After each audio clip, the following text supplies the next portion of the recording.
So this is the 2 p.m. session, Embracing the Future, the Strategic Integration of Digital Twins and AI across industries.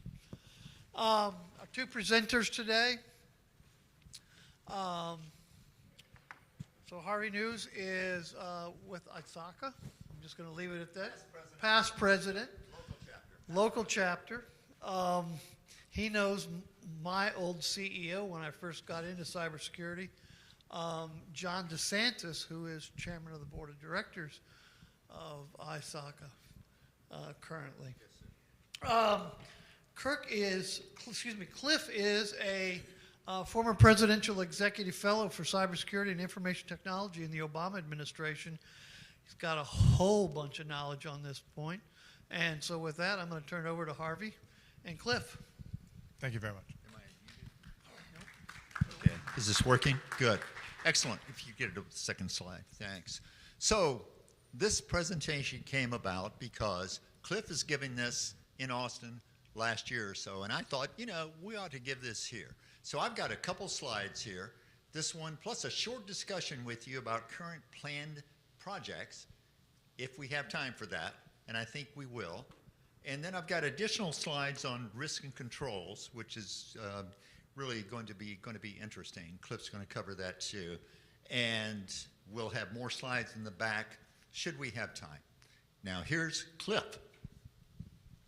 Thanks, Harvey. So I did that thing for Obama, yeah, but I've done other things. So some of the other things I did was I worked at, say, General Motors and was responsible for basically working with Siemens and Dassault on the virtual factory, digital twin of car, digital twin of employees working. It was absolutely incredible what we developed and where that technology is. The problem is it was General Motors and we were Fortune 1, okay?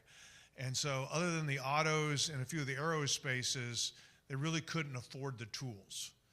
And we had, for example, at General Motors, 50,000 engineers in one location, okay? And so what they did is they would go through digital twin and manually go through different scenarios. You just can't even imagine the expense. I mean, a car is expensive from just a design standpoint. You're talking like $1 billion just to design a car back in the day, okay? Now what's happening is we still have the digital simulation. It gets better, but now we're introducing AI at a much more acceptable cost. A lot of the investment in the digital twin tools has dropped because there's a decade plus of experience with those tools, and a lot of the R&D has been written off, and now we're into new domains of R&D, which are even cheaper now with AI. And so now it's really becoming more approachable. Now, where did digital twin start? The big serious digital twin was, as I said, auto aerospace. In auto, if you remember, if you want to get a safety certification and get approval to sell your car, you got to crash it, okay? Crashing is expensive if you don't know the outcome.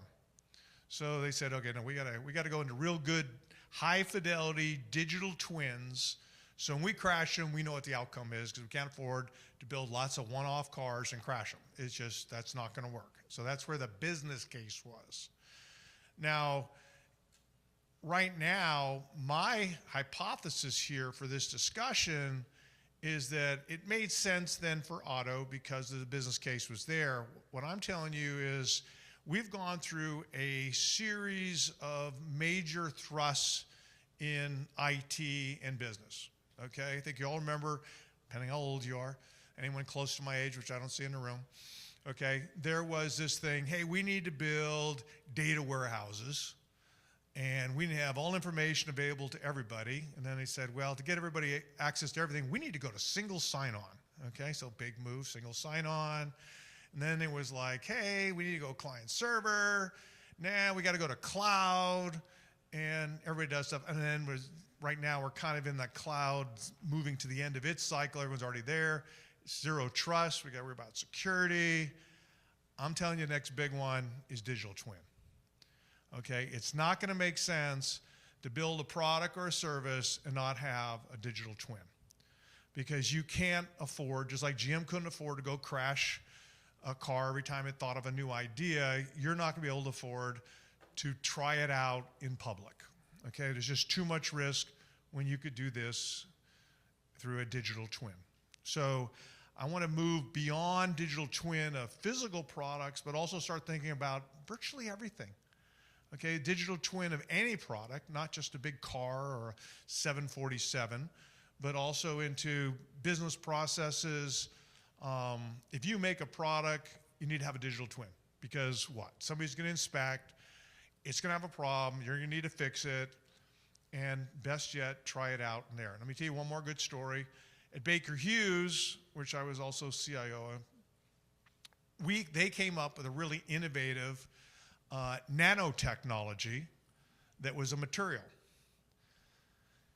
And they wanted to use this material for different things, but how do I know what this nanomaterial can do? What are its attributes? So they had labs, and what they would do is they'd smash it, twist it, do all kinds of crazy things with it to figure out its attributes, and then fed those attributes into a digital twin model. So what they were able to do with that is now make new kinds of tools out of this nanomaterial that gave them competitive advantage that they know would probably work, okay? And then what they do with AI and things like that is based on real-world results and lab tests. They continue to train the digital twin so they can figure out new innovative ways to do it, which was very valuable to Baker Hughes. But digital twin of a nanomaterial was kind of a new thing. But Baker Hughes did it, and now they can build products based on their nanotechnology, which was very cool technology, and that's an example. And that was like 7, 8 years ago. So I'm going to cover a little bit about the history, because I think it is a new topic, this whole thing about AI and digital twin. When I'm telling you it's not a new technology, it's just at that break point where financially and market-wise, it makes sense to do it now. So let's go back a little bit back to some of the basics. You know, why construct a digital twin? Okay, we want to represent, you know, to an entity the capabilities, physical process properties, and so forth of an item. Again, it could be a flashlight, it could be a car, aircraft, rocket ship, whatever. And then by leveraging data from sensors, IoT devices, historical records, we can continue to refine and train that digital twin for fidelity. Now, I can tell you with GM, when we built a virtual factory, we were lining them up to basically 1 millimeter of accuracy. We'd come in, laser print the floors, the concrete, where the tools go, boom, install the equipment, and run it. And I don't ever recall a digital twin where we installed equipment, we had to change anything, okay? And we went from 2 weeks of installation to doing it over a weekend, okay? But our accuracy was incredible. I worked a lot with Toyota on some of this digital twin stuff. I remember discussions with Toyota, they were focusing on the thumb, okay?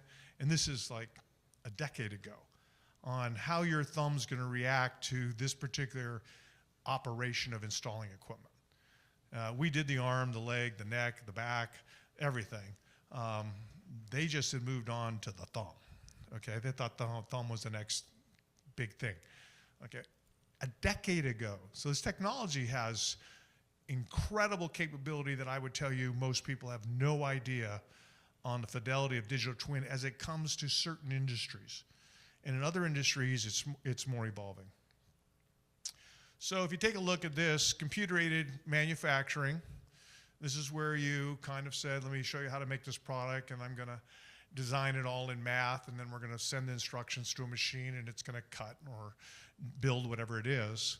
And then we had computer-aided design, 1990, 80s, virtual product simulation.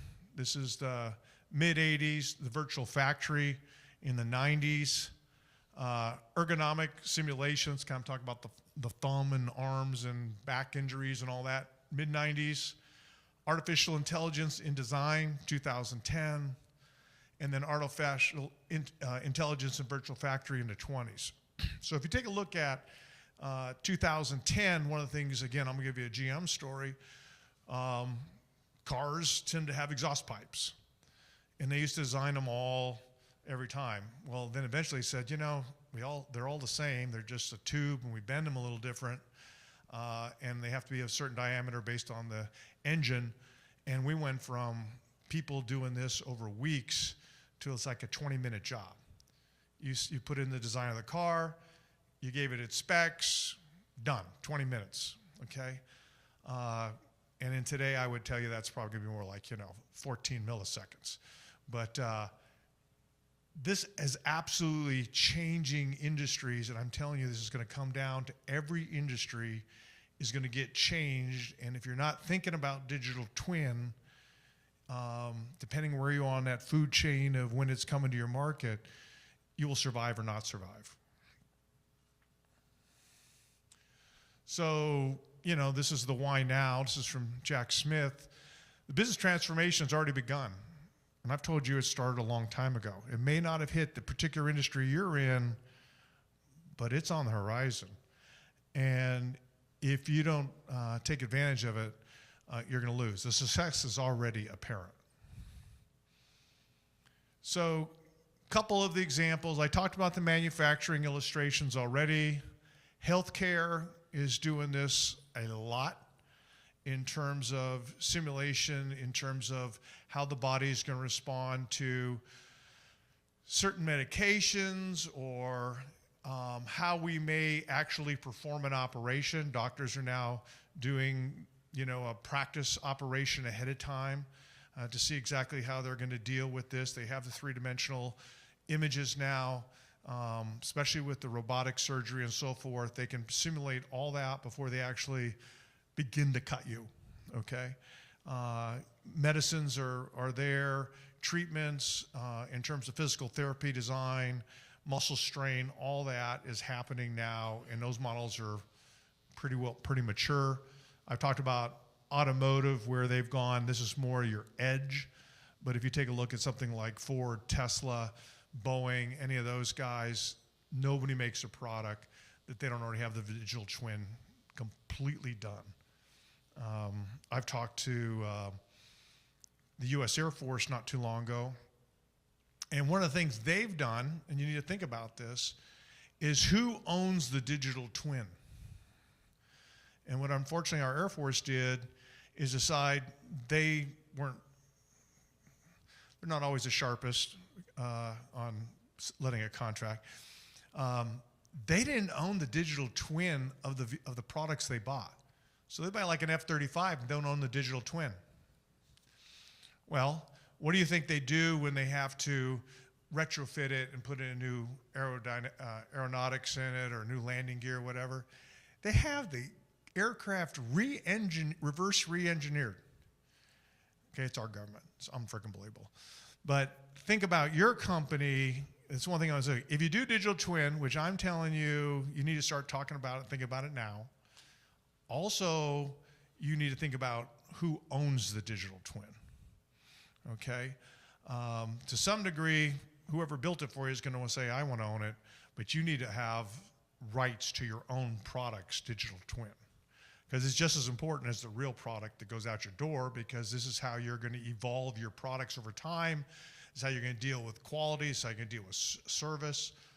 You're going to do all this. Again, back to General Motors. Before an auto company or an aerospace company deployed a product to be built, we would take the members on the line and go through the whole design build process with them. Let me show you how we're going to do it digitally, okay?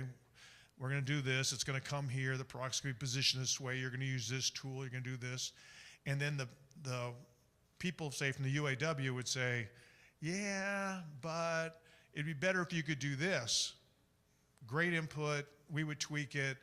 And by the time we actually got it to the line and installed it over that weekend, we had all the feedback from labor, and we had a full digital twin, and the launch would go pretty much flawlessly. So also using it for training, using it for how do we service the product after we build it, is it actually serviceable? making all these kind of decisions is a lot easier in the digital twin stage of the product versus after the product's been released to the market. So there's other places it's happening, smart cities, traffic's a big area in smart cities, plumbing. There's a city being built by the Saudi Arabians called Neom, and they're gonna pretty much have the whole city a digital twin of every service, every capability. Energy sector, digital twins are super important. Telecommunications sector, important. What happens if power line goes down? What if we want to bring on additional power source? What about a weather event? These are all already being done in digital twins. Again, if you're in these industries, I'm telling you, this has already hit your industry, but it's coming down the road. Supply chain management, you got this AI-driven digital twins of how we ship this and that. At General Motors, again, a decade ago, we were taking receipt of product to the line on 15-minute windows. Okay, every 15 minutes, we'd be unloading a truck. So we weren't taking like a morning shipment or whatever. No, you were on the 12:15 delivery, you're on the 12:30 delivery. Here's what it is, here's the order it's gonna be done. And if we ever didn't have an employee show up to work or a truck was late, we'd have to automatically redo what we built. We had to sometimes build based on the material we had or the employee that showed up. Okay, we spent a lot of money on that, which today with an AI would be relatively straightforward. But you get down to 15-minute deliveries, if you're into manufacturing and lean, a lot of what you're trying to do is get rid of WIP, work in progress, inventory, things like that. When you're down to 15 minutes, that's just not an issue.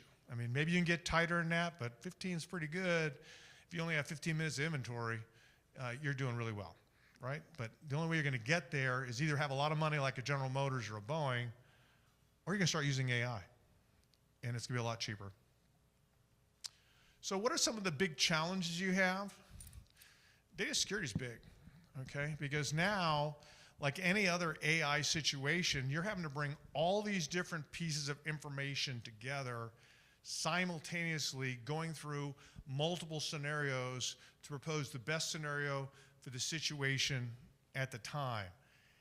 If someone were to get in and corrupt the logic or the data, it's now a big, big deal. Because if you start shutting down, say, all the General Motors plants, or you screw up a design of a 747, it's catastrophic. And there are many, many risks with AI, and I've talked to a number of companies, a number of people. Most of your companies are very ill-equipped on AI model security. It's a different set of products. It's not just authorization and authentication. Other one I put down is the IP risk. Give an example. You all familiar with the F-35? Maybe not too familiar, but it was built in a virtual twin model, and they lost it. Okay, the good thing is they lost a bad copy, and so I'm not sure how much they picked up. They couldn't have picked up from pictures, but now you could lose not only the product, you could lose how to make the product, the supply chain, the formulas, everything. So you really got to be careful here with the digital twin, because now not only do you have all the products, you have the recipe, okay? And this is an advanced recipe. Like cooking, making an omelet, you have everything. Here are the ingredients, turn the temperature, sequence, and so forth. Same thing here, and these tools self-optimize based on context. And then we go up here, trusted data sources. We all know that AI models are subject to things like hallucinations, okay? And they want to make it better, so they keep changing things that you've already proven are good. You got to watch that. Second thing is you want to make sure it's current, so you have to go out to the internet or something, make sure I have the current version.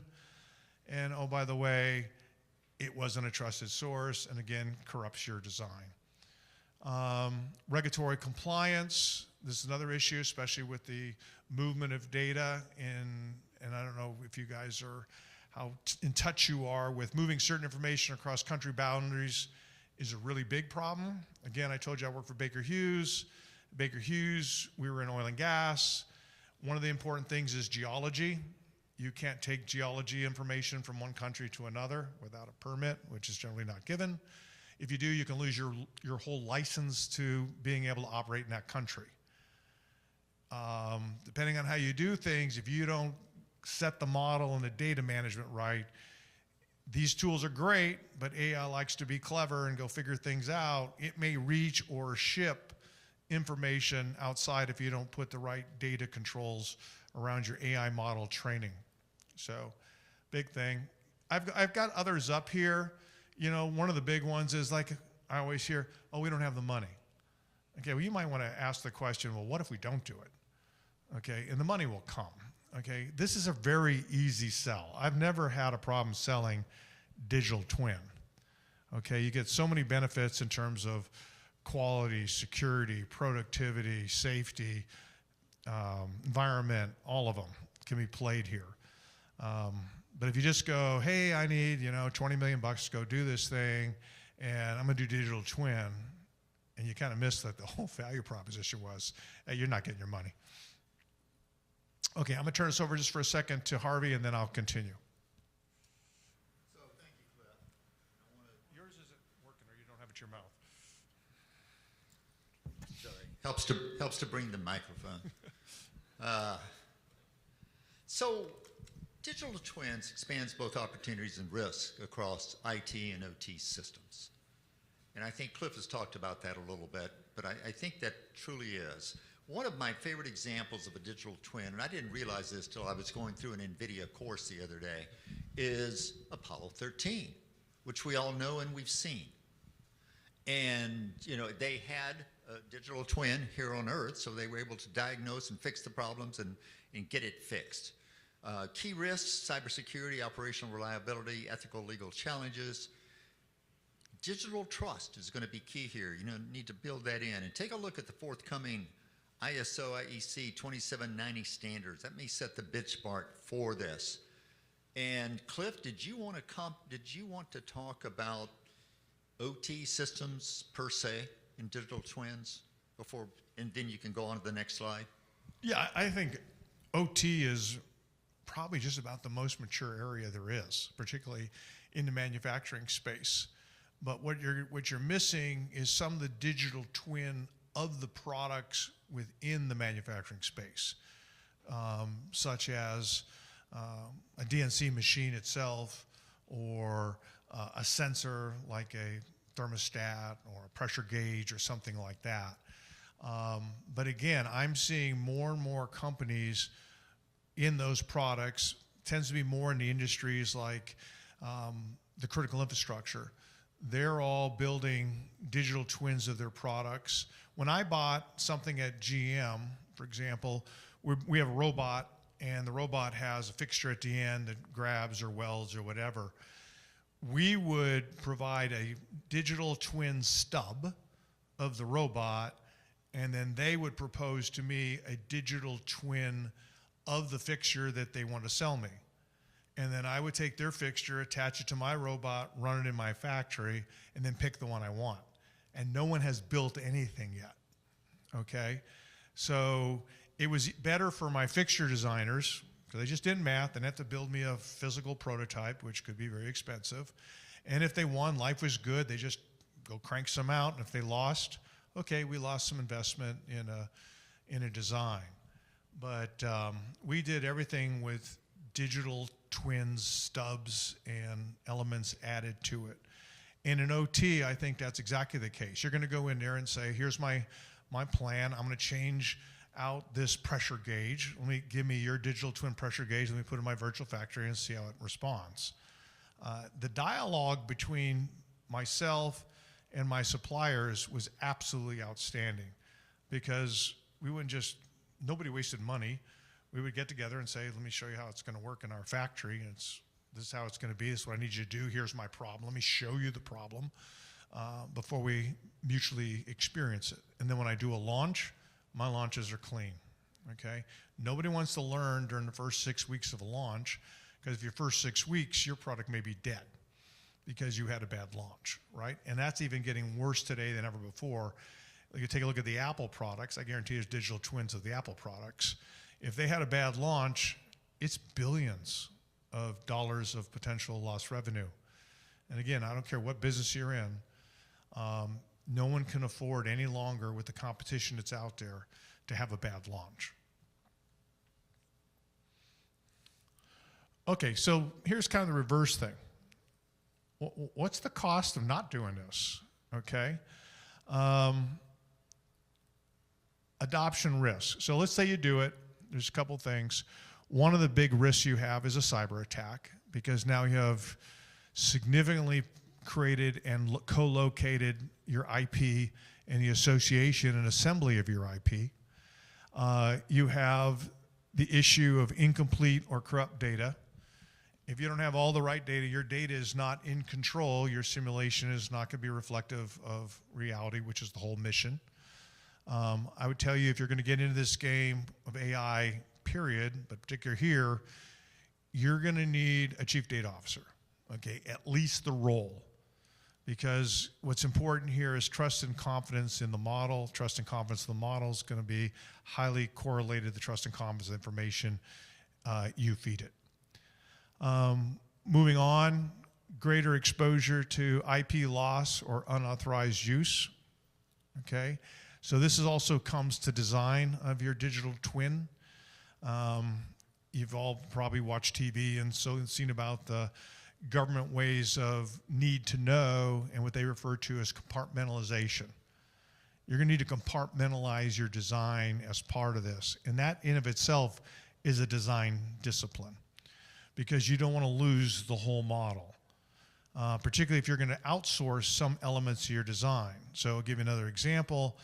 In Baker Hughes, Motorola, GM, any of my places, we always outsource some design and say maybe we want them to outsource to China casting of aluminum products. We're not going to show them the whole product. We're just going to send to them the casting information, make this, and then we'll take them back and we'll run the dimensional analysis on what they generate, run it through our factory to see if it's acceptable tolerance or what have you, and we'll validate their products. There's lots of ways you can do dimensional management. Now you can take an iPhone, just walk around a product and it builds a digital image, and then run that in our digital factory for quality control. And so even though they're the factory, we may be doing quality control from Texas, okay? But that's because we had digital twin. Then the other ones I talked about, employee resistance, okay? So employees are going to go, oh, you're going to take my job, this AI stuff. It's a whole different thing if you use it like we did at General Motors or Toyota or any of the other guys do it, where it becomes a tool in which you can engage with labor and say, how do we make it better? And they contribute and they own it. And then when they do build a car or truck or whatever your product is, it's safer, it's more efficient, what have you, because it's the person on the line who often has these nuances of perspective that are super valuable. And if you're taking advantage of that and building, so again, General Motors story, I did this with the General Motors labor, the UAW, and we went from kind of a dirtbag manufacturer to we own 10 of the top 12 plants in initial quality in the United States, okay? But I tell you, a lot of that happened because we partnered with the UAW using digital twin on how we can continue to improve our product and processes. We almost eliminated all safety violations. We eliminated environmental violations. We eliminated all the bad stuff. And did we lose a lot of employees? No. We just improved quality, which meant more sales, and then we needed even more labor. We didn't need quite as much because we had done some great stuff. But the contribution of labor, I think the labor always felt good about what they did, but I think they felt even better when they could see the contributions they were making were to our quality and sales numbers. So it's all about how you position it. I'm just going to put that out there no matter what you do. But again, my big story here is this is the new frontier. Okay, I may be a little early for some of you on this story, but I would tell you I can't see anybody in here who's in their working life isn't going to be impacted by digital twin. Because the AI ability to take the digital twin and run multiple scenarios for optimization of your product or service is the wave of the future. And that collision is happening right now. The digital twin technology is out there. It was too expensive, and the big expense was often the labor associated with going through all the different scenarios, which is just about gone with the AI tools emerging. So kind of in conclusion, and I think Harvey's got one more thing to say, is, it'll depend on your industry. If you're in auto, you missed it. Evaluate where you are in where your organization is on the journey or should be on the journey. And if you haven't looked at it, it's time to look. Data governance, I told you, is going to be really important because garbage in is garbage out. And you guys can't afford it. That's why you're even going into digital twin, is to ensure the outcome of whatever it is you're doing. The convergence is happening. And use these technologies will be a business organizational transformation and an industry transformation. So again, this is coming at you. I'm going to pause just a little bit before we get to Harvey. Any questions on what I've covered here? Glad to run the microphone out to who has a question. Anybody have a question? Got it? Did Joseph? I walk by the question? Joseph. I don't know, Joseph. I know you too well and your questions. Go ahead. Ask questions. Go ahead to Clif. So Clif, you referred to the cybersecurity aspect of digital twins. So now for cyber attackers, instead of attacking a refinery, they can attack the digital twin of the factory or refinery. So what are the steps in those directions to see that these digital twins are cyber secure? I think there's two things. So one, it's going to be an attack, and second, it's going to be a tool of the adversary. They're going to, when I was in the military, I built a digital twin of a military network. And if they were to do a military incident and this went down, I could tell you the impact analysis. But what it also did for me, I knew where all our weak links were. I knew how to take out huge command and control situations very simply. Okay, that's a very bad thing. So I think digital twins can be on both sides. But let's talk about Joseph's question, how do we protect? Well, I would tell you everything I'm going to say about digital twins, whether you're doing digital twin or not, you should be working on this anyway. Privilege access management, number one. And then what I talk about is cyber risk volume reduction. Okay, let me talk about cyber risk volume real quick. So cyber risk volume is the scope of your threat landscape. Okay, so it has three major dimensions, volume. Okay, so one is how many people have access to this system? Okay. Second question is how much of that design do they have access to? That's the second. And then the third is when do they have access to it? Okay, and if you put a fourth, it would be from where? Okay, and you need to go ask yourself, can I tighten and reduce my cyber risk volume? And so this is where I talked about compartmentalization of design, that second dimension. The first dimension is, well, who can have access to it? Well, maybe an engineer can work on the fixture I was talking about, or this particular kind of robot, or the carburetor, or the exhaust system, or what have you. And oh, by the way, I want you to only do it from our design center, because this is super high IP, so you need to do it from this machine, but I only expect you to work from 9 to 5 on this. Now, it doesn't mean you can't have a change control, and if a guy needs to work longer one day because you got a deadline, do a change control that says for this period you can go from, instead of 5 to 7 p.m. or what have you. But cyber risk volume would be my first thing, okay? The other thing is just going through normal cybersecurity fundamentals. What are you doing for authentication? What are you doing for authorization? What are you doing for the protection of information at rest and in motion? Things like encryption and so forth. Do you have detection capabilities? Do you have response and recovery technologies? I would highly recommend behavioral analytics on this, something you go on here, because this is super important IP. So for example, if I'm the guy responsible for the exhaust system, why am I looking at the wheels? Okay, and why all of a sudden is my behavior something like I'm working at 7 p.m.? Why did I change workstations? All these different controls. I think behavioral analytics is also the next big key to cybersecurity. It's going to play big here. The best cybersecurity, though, is isolation. So if you can't get to it, you can't get out, whatever, you need to do isolation. So why would this be connected to the internet? Why would email be anywhere associated with this system? These are all, you got to ask why. And just keep going why. And if there's not a real good reason, which I rarely ever find, don't let it connect. Create the compartmentalization, do the appropriate cybersecurity controls, go through the whole NIST standard of CSF, cybersecurity framework. You know, do you have the right governance model? Can you identify the critical assets, the important sensitive components? And in this model and in normal cybersecurity, identify is an important factor which people think they're identifying the threat. It's really about the asset. And it's the context of the asset here.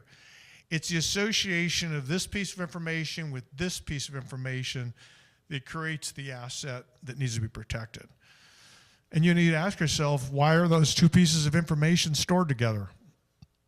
Okay, and can anybody put those two pieces together? Well, the only person who should be able to put them together, only system should be able to put them together, is for a specific function. And if that function's not there, then from an authentication standpoint, it shouldn't be granted. So I would tell you this is true for any system, but you move into here, what's really changing isn't the cybersecurity problem, it's the risk impact, okay? And if you got an important product that maybe the Chinese bad guy, whatever, wants to duplicate, depending on what that product is, probably hard to steal a 747 and go build one unless you're a nation state. But maybe a nation state wants to do that, so you don't want to put that whole thing into one place. You want to break that, and I can tell you Boeing does. They break the wings from the landing gear, from the controls. They're all in different places, totally different security, totally different storage models, generally different design centers. So I'd recommend, again, isolation, compartmentalization, cyber risk volume. Take the next question, and if you guys don't have this book, you may have gotten a free one from Nick. Raise your hand. Sorry, yeah. Back there, they've got some more copies too, and I'll give you a copy, and look forward to your question. So when it comes to leveraging AI to build these digital twins, you mentioned that obviously there's a lot of considerations you have to make to even have that happen. What have you seen businesses do to bring AI in-house so that they don't have the risks associated with, you know, IP theft and model drift and things of that nature? Well, the threats aren't going away, but Right. how do we mitigate the risk? Okay, so anyone who I've ever talked to about AI, and again, I went to school a long time ago, and I made a digital twin of our economy on how to predict interest rates, okay? And my point in that story is it was a very focused application. So I would recommend that if you're going to bring it into your company, you bring it in as targeted innovation, okay? You have a very specific problem you're trying to solve through digital twin type analysis, and you control the information that you're going to feed the beast, okay? So curation of the data is super important. The scope is important because then you can do volume risk management. You can say only these people need to do it. This is the scope, whatever. That'll reduce your cybersecurity risk dramatically. Number one cybersecurity, again, is cyber risk volume and isolation. So if you take cyber risk volume, you take isolation, target innovation, and you have control over curated data, the risk is low. Again, I'm going to go back to Baker Hughes, another illustration. We did digital twin of drilling. We own hundreds, if not thousands, of drilling pieces of data. We drill a lot of holes. And they kept all this data because they knew someday maybe they're going to need it. Okay, and they didn't use it for probably decades. But anyway, they had it. And we said, let's take all that history and use it to create a digital twin of a drilling experience. And we went from like 3-mile drilling to 7-mile drilling almost overnight because we had all this experience and now could share that experience, digital twin experience, in real time with the drilling operators to know that, you know, go a little faster, a little less torque, all kinds of things. It was transformational. But we owned all the data. The problem was very focused. It made an easy business case. We had the skilled people to help us train, who could understand an anomaly of the AI, could help us with training. And we still, the last thing is human in the loop, really important. When we did it, the AI wasn't driving the drilling. The AI was coaching the drilling, okay? So that's the next thing I would do, is important to understand the role of human in the loop in what you've targeted for innovation. Does that answer your question? Okay. Any more questions? Come on, somebody's got a question. Everybody get a book? Okay, no more questions? No more questions, Clif. Joseph's got one last one. Oh, no, I'm sorry. You've run your limit here. Clif, digital twins are now being employed in the financial sector also. JP Morgan Chase, they are implementing digital twins. Can you talk more about that? What's the question? Digital twin is being embraced by a financial institution. Yeah. And that's true. And I've worked with financial institutions with this digital twin concept. And what we did is we used it primarily from a cybersecurity standpoint. Okay, so there's two parts. You can do it like I did when I was in college, predict the market, where to make investments, where to hedge the market, and so forth. And that's what my particular project was. And every one of the major institutions has a financial digital twin of the economy. Okay, and they all have an economist. About the only place you get a good job as an economist is one of those banks. And they all have a digital twin of the economy. But where we used it was in the area of cybersecurity and risk management. So we used it in the companies I worked with, financial institutions. How do we use behavioral analytics and process controls? Because one of the things banks do with your money is they invest it. Well, how and where they invest it can be an element of fraud, insider threat, whatever. But with AI, you can monitor all those things, which are very difficult to do as a person, that all the transactions are following the norm. Because the other thing financial institutions get in trouble with, which is if it's considered to be money laundering or terrorist investment or you know, there's all kinds of bad things. We were able to, they had, once again, all the information they'd put in log files and what have you, but weren't processing it in a more real-time basis to assure to regulators that these kind of bad behaviors were not happening, okay? And when we went in before they got their investment, the risk was very high. I would say they were lucky in some circumstances or just ignorant, but that's just, at the size of these banks have become and the investment levels they're at, it doesn't take but one or two missteps to justify the investment in behavioral analytics and running through security controls. And if you change a security control, say on an investment or a transaction, how does it impact the business? Because when you talk about those kind of numbers, an hour here or an hour there just of interest starts to become, adds up to real money. Let me just make another comment. There was another vendor here, I believe Frenos, that actually has a digital twin that they can do of your network system. To Clif's point that it's going everywhere. Thank you very much. Okay. So I'll be here afterwards. Anybody wants to talk to me afterwards about a more specific, your company kind of situation, happy to do it. Again, my big takeaway, it's coming at you fast. You know, if nothing else, do your own homework on this topic, and it may help you in your personal career because you don't want to miss this train because this train is going to run over us. Thank you very much. Bye. How about a round of applause?